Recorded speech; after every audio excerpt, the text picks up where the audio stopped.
விழுப்புரம் அருகே ஆபாச வீடியோவை காட்டி மிரட்டி 6 மாதங்களாக தொடர்ந்து தன்னை பாலியல் பலாத்காரம் செய்து சித்திரவதைக்கு ஆளாக்கியதாக திமுக வானூர் மேற்கு ஒன்றிய பொறுப்பாளர் மீது திருமணமான பெண் ஒருவர் அளித்துள்ள புகார் பரபரப்பை ஏற்படுத்தியுள்ளது.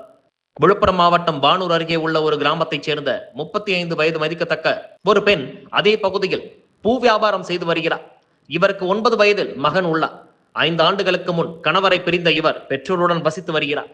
அந்த பெண் அருகே உள்ள ஒரு கிராமத்தில் புதிதாக கட்டி வரும் வீட்டிற்கு அதே ஊரைச் சேர்ந்த வானூர் திமுக மேற்கு ஒன்றிய பொறுப்பாளரும் முன்னாள் ஊராட்சி மன்ற தலைவருமான பாஸ்கரன் ஜல்லி மணல் விற்பனை செய்து வந்துள்ளார்.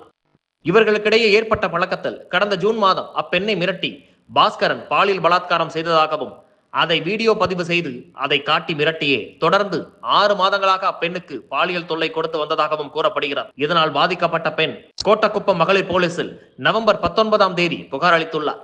புகாரில் அவர் கூறியிருப்பதாவது: வீடு கட்ட மணல் ஜல்லி வாங்கிய போது பாஸ்கரன் எனக்கு அறிமுகமானார். வாங்கிய பொருட்களுக்கு பணம் கொடுத்துள்ளேன். அடிக்கடி மொபைல் போனில் என்னிடம் பேசிய பாஸ்கரன், உன் கணவர் உன்னுடன் இல்லை, எனக்கு திருமணமாகவில்லை, நாம் ஏன் ஒன்று சேர்ந்து வாழக்கூடாது என கேட்டார்.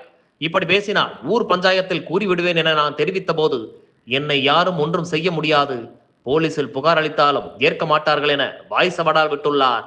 இந்த நிலையில் ஜூன் 8ஆம் தேதி நான் வீட்டிற்கு சென்று கொண்டிருந்த போது என்னிடம் பேச வேண்டும் என கூறி பாஸ்கரன் அவரது கார் ஷெட்டிற்கு என்னை அழைத்து சென்று வலுக்கட்டாயமாக பாலியல் பலாத்காரம் செய்தார். அதை மொபைல் போனில் வீடியோவும் எடுத்துள்ளார் என்று அந்த பெண் கூறினார்.